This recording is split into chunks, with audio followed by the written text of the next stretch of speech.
ব্যাপার? আপনি আপনার জিনিস আমার জায়গায় রাখছেন কেন? তোর মাল কোথায় রাখবে তুই জানিস। এই কাজটা কিন্তু ভালো হচ্ছে না।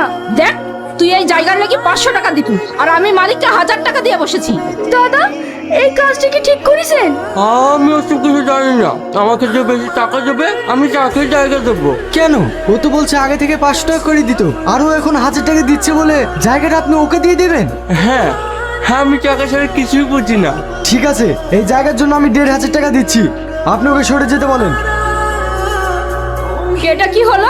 আমি তো আগে বলেছি আমি টাকা ছাড়া কিছুই বুঝি না। ও, সাথে করে নাগর নিয়ে এসছিস না? কায়দা করে তো ভালোই বড় লোক নাগর ধরেছিস। দেখুন, আপনি আমার মায়ের বয়সের, মুখ সামলে কথা বলবেন। ওরে বাবা, সত্যি কথা বললে আবার গায়ে ফসকা পড়ে। কাঁদছো কেন? কিছু বলছো না? তুমি যাকে বড় বলে সম্মান দিচ্ছ, কই সে তো তোমাকে সম্মান দিচ্ছে না।